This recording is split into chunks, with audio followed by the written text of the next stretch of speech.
네, 논술 전문가 김복성입니다. 25강 자기견의 학생글 분석 설명하도록 하겠습니다.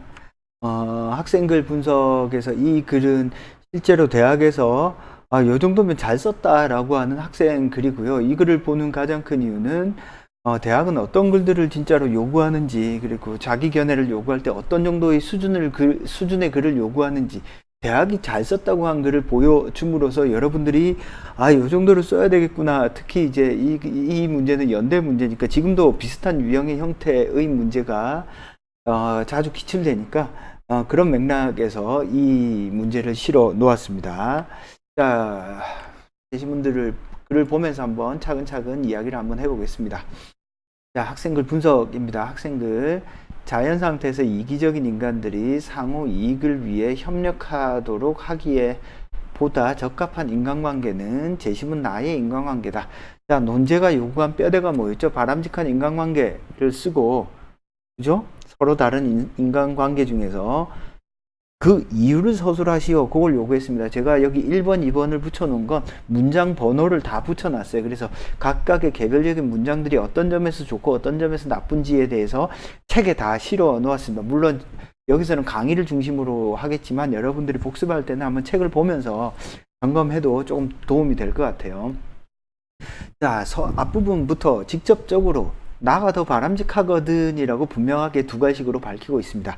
자, 글을 쓰는 과정에서 가급적이면 두 가지식으로 쓰는 것이 여러분들에게도 좋았고 채점자도 채점하기가 좋아요. 가에서 제시한 협력관계는 나의 그것에 비해서 협력관계에 참여하는 구성원들이 그로부터 벗어나 협력관계가 무산되도록 할 동기가 크다. 서로에 대한 전통적이고, 그러니까 앞부분에 대한 이유를 바로 제시한 거죠. 그죠?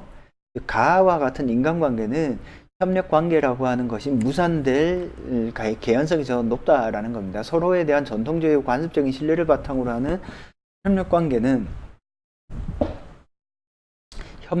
그죠? 관습과 신뢰에 대한 어떤 관계, 서로 다른 인간관계라고 했는데 관습적인 신뢰와 어떤 합리적인 계약에 따른 인간관계라는 것으로서 어때요? 서로 다른 인간관계를 명료하게 개념적으로 구분해 놓았네요.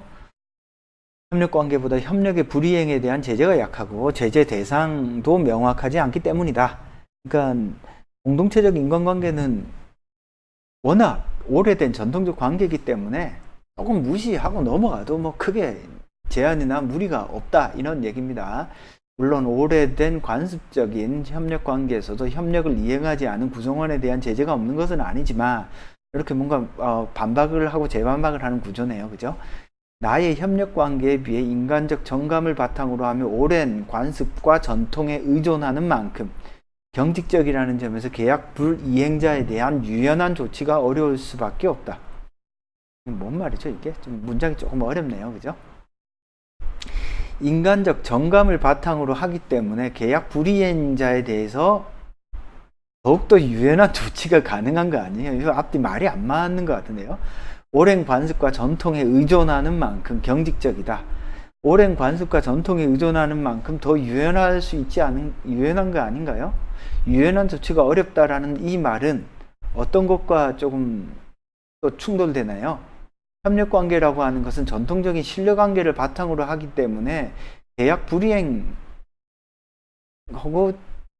될 확률이 높다라고 했는데 이게 또 유연한 조치가 어렵다 라고 하니까 앞뒤 지금 살짝 말이 안 맞는 부분이 있습니다. 즉 협력을 이행하지 않더라도 협력관계에 의한 이익을 얻을 수 있는 가능성이 가의 인간관계에서 더욱 크기 때문에 구성원들이 협력관계에 충실할 동기가 작아지는 것이다. 즉이라는 것은 앞과 뒤가 같다라는 뜻이죠. 앞에의 이야기가 이 뒤의 이야기가 같은 말이 맞나요?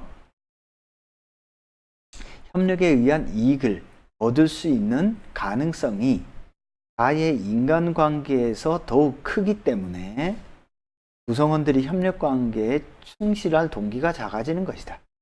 이거는 바로 앞과 뒤가 이꼴로 연결이 되지 않습니다. 이건 서로 완전히 앞에 이야기와는 다른 주장이에요. 경직적이다, 경직적이지 않다, 정감이 있다 없다, 문제와 협력을 통해서 얻는 이익이 가가 더 크다라는 건 앞의 내용으로 입증이 되지 않죠.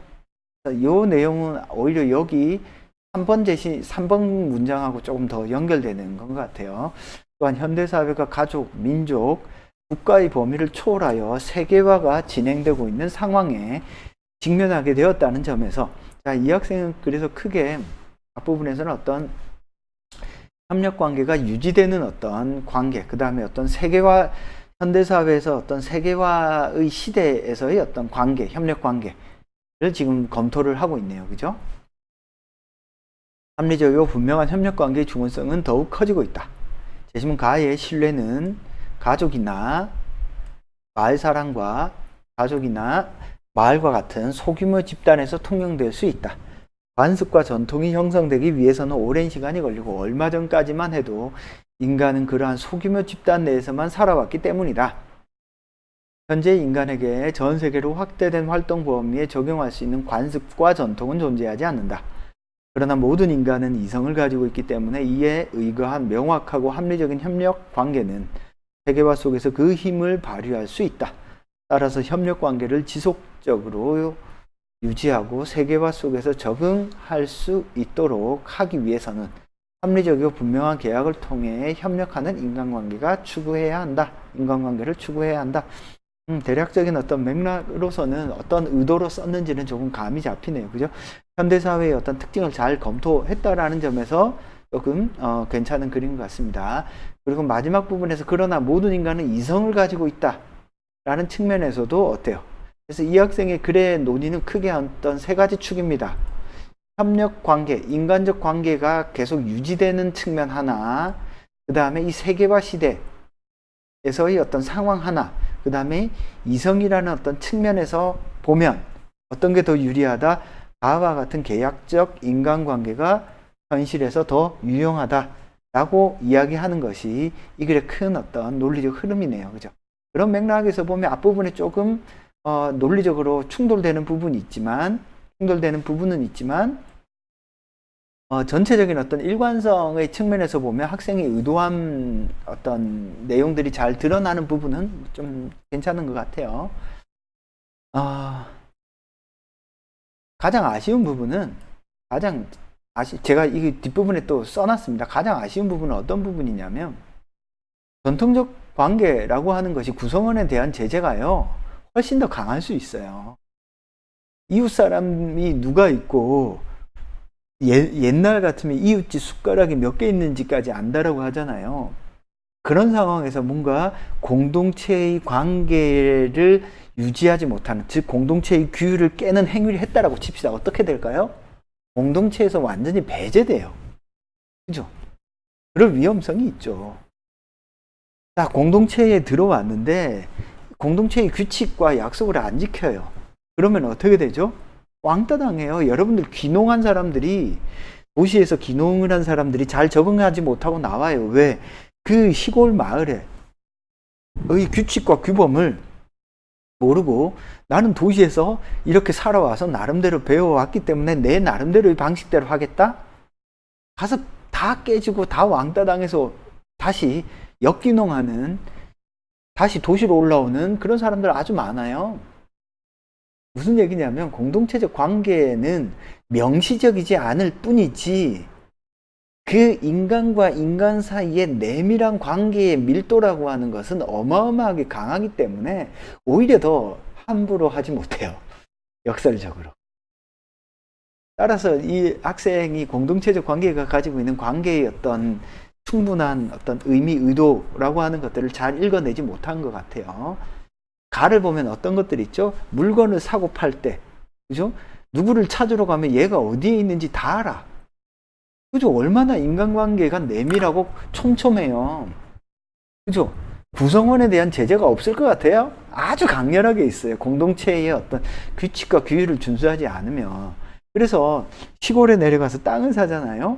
그 지역 사람들한테, 내가 아는 사람을 할 때 사고 팔 때랑요, 외지인이 사고 팔 때랑 최소 가격이 30-40% 정도는 비싸요. 그러니까 그런 점에서 어떤 중요한 어떤 공동체적 관계의 특징을 정확히 읽어내지 못한 부분은 조금 아쉽다. 이 부분이 가장 큰 감점이에요. 이 학생은. 그렇지만 어떤 이성적인 측면과 현대의 어떤 세계화 시대에 다층적이고 복잡한 어떤 인간적 관계의 형성의 측면은 타당한 논의다라고 볼 수 있겠습니다. 자, 학교에서 이야기한 거 한번 볼게요. 학교가 어떻게 평가했는지 봅시다. 이건 제가 평가한 것이 아니라 학교가 평가한 겁니다. 자신의 주장을 명확하게 표명했고 그 근거를 잘 서술했다. 특히 사회 일반과 현대사회라는 두 가지 조건에서 명시적인 계약의 장점과 관습적 신뢰의 단점을 대조하여 서술함으로써 주장의 타당성과 설득력을 높였다. 그러니까 그런 점 선명하게 두 가지식으로 나는 계약적 관계가 더 타당하다고 본다. 사회적 측면, 인간이 가지고 있던 어떤 이성적인 측면에서 보면, 그죠? 그런데 관습적 신뢰에 기초한 관계에서 약속 불이행자를 다루는 방법에 대해 한편으로는 제재가 약하다고 하고 다른 한편에서는 유연한 조치가 어렵다고 해 다소 혼란. 제가 말한 부분이죠. 학교에서도 이 부분을 명확히 지적을 하고 있습니다. 제가 보세요. 왜 답안을 먼저 읽는지를 보세요. 제가 누누이 강조하잖아요. 제시문을 보지 않고 논제를 보지 않고 여러분들이 글을 읽었을 때라도 그 글 자체가 논리적 완결성이 있어야 돼. 근데 이 학생의 글은 이 학생의 글만 봐도 앞쪽에서는 뭔가 제재가 약하다고 하고 한쪽에서 유연한 조치. 제재가 약한 것은 유연한 조치잖아. 이거 충돌하는 이야기거든요. 그렇죠? 이 부분은 관습적 신뢰에 의해 형성된 협력관계의 허약함을 뒷받침하는 내용인데 논지의 혼란은 윌슨이가 이 관계에서 행해지는 제재의 성격에 대해 서로 대립되는 판단을 하고 있음을 보여준다. 그러니까 한쪽에서는 제재가 약하다라고 한쪽에는 유연한 조치가 어렵다라는 말은 제재가 강하다라는 얘기잖아. 이게 모순되는 얘기하고 있죠. 그죠? 끝에서 명시적 계약에 의해 형성된 협력관계가 세계화에 유리하다고 주장하는데 이를 적절한 논증을 하기 위해서는 세계화에 대해서 좀 더 풍부한 어떤 서술이 되었으면 한다. 주술 관계가 좀 어색한 부분이 개선이 필요하다라고 학교에서는 평가를 했네요. 그래서 저의 평가도 뭐 요거랑 비슷합니다. 자, 제가 평가한 것들은 여기 뒤에 조금 방금 이야기한 것들을 말로서 조금 서술해 놓은 부분이 있으니까 이 부분 여러분들이 조금 직접 읽어 보시고요. 일단 구조화, 이 학생의 글을 한번 보겠습니다. 글은 어떤 식으로 되어 있는지 한번 볼게요. 문제 상황, 바람직한 인간관계. 현대사회에서는 어떤 바람직한 인간관계? 나와 같은 합리적이고 분명한 계약을 통한 어떤 인간관계가 바람직하다. 그렇게 판단하는 이유는 현대사회가 가지고 있는 어떤 특징입니다. 그래서 이 친구는 첫째, 지속성의 측면에서 바라보는 거예요. 지속성. 그러니까 관계의 지속성이 전통적인 관계로는 유지되기 어렵다. 둘째는 세계화, 셋째는 이성의 측면에서 논의를 하고 있습니다. 그래서 글을 구조화하면 이 학생의 글은 이렇게 구조화할 수 있을 겁니다. 학생이 현대사회의 측면에서 보니까 바람직한 인간관계는 계약적이고 합리적인 측면이다. 현대사회에서 다양한 인간관계가 있는데 관계의 지속성의 측면에서 보면 전통과 관습에 의지한 어떤 인간관계라고 하는 것은 제재의 정도가 조금 낮기 때문에 협력관계에서 이렇게 충실할 동기가 낮다라고 하는 것이 논리의 한 축을 이루고 있고, 둘째, 세계화 시대의 전통적 관습이라고 하는 것은 뭔가 오래 걸리고 피드백이 늦다라는 거죠. 그래서 어떤 관계를 이렇게 확장하기가 어려워. 따라서 확장하기 위해서는 이런 계약적 관계가 필요하고, 셋째, 인간은 이성적 존재인데 이런 협력적 관계가 의 어떤 지속성의 측면에서 보면 합리적이고 논리적으로 이렇게 이성에 대한 판단을 통해서 서로 간의 어떤 대등한 관계, 합리적 관계를 맺는 것이 오늘날에는 바람직한 인간관계다라고 이야기를 하고 있고, 이 학생은 이러한 식의 어떤 구조를 띠고 있습니다. 자, 그래서 제가 앞에서도 이야기했듯이 자신의 견해를 쓴다라고 하는 것은 어떤 대상에 대해서 어떤 판단을 내리고, 자신의 견해는 판단을 측정하는 시험이 아니에요. 앞에서도 말했듯이 대학은 여러분들의 견해를 눈꽃만큼도 궁금해하지 않아요. 오로지 궁금해하는 것은 여러분이 내린 판단을 여러분 스스로 논리적으로 구성할 수 있는지를 보고 싶은 겁니다.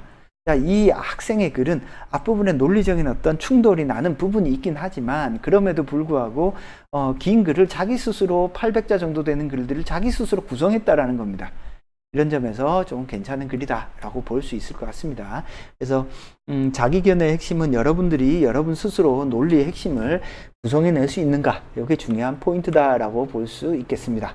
그래서 총평을 하면 저는 이 학생의 글을 한 4% 정도로 줄 것 같아요. 뭐 논의의 일관성이 조금 어긋나는 부분이 있지만 큰 틀에서는 일관성이 조금 유기적으로 잘 연결되어 있습니다. 관습적 협력과 계약의 어떤 차이가 조금 명확하게 드러나 있어서 이 부분은 조금 괜찮은 것 같고요. 가장 큰 감점 요인은 전통적 관습이 구성원에 미치는 어떤 강제력이 정확하게 읽어내지를 못한 부분이 조금 제일 아쉬운 감점의 부분이고요. 인간관계의 어떤 다양한 측면들을 조금 개념화하지 못한 부분들이 조금 아쉽습니다. 이 말은 뭐냐면은 가에서는 장례를 하거나 소비 활동을 하거나 새로운 구성원이 등장할 때 논제는 서로 다른 인간관계를 물었잖아요. 그죠? 가의 인간관계라고 하는 것은 소비, 새로운 구성원이 등장할 때, 그죠? 그리고 어떤 장례라든지 뭐 이런 어떤 제례라든지 인간에게서 중요한 어떤 행사를 치를 때, 그 다음에 나에서 나타나는 인간관계는 남녀 간의 어떤 사적인 연인들의 관계에서요. 그래서 이 글을 다룰 때 우리가 생각해야 될 부분은 뭐냐면, 인간관계라고 하는 것이 사적인 관계와 공적인 관계가 사실은 모두 다 필요해요. 공동체적인 관계, 개인적 관계, 사적 관계 다 필요합니다.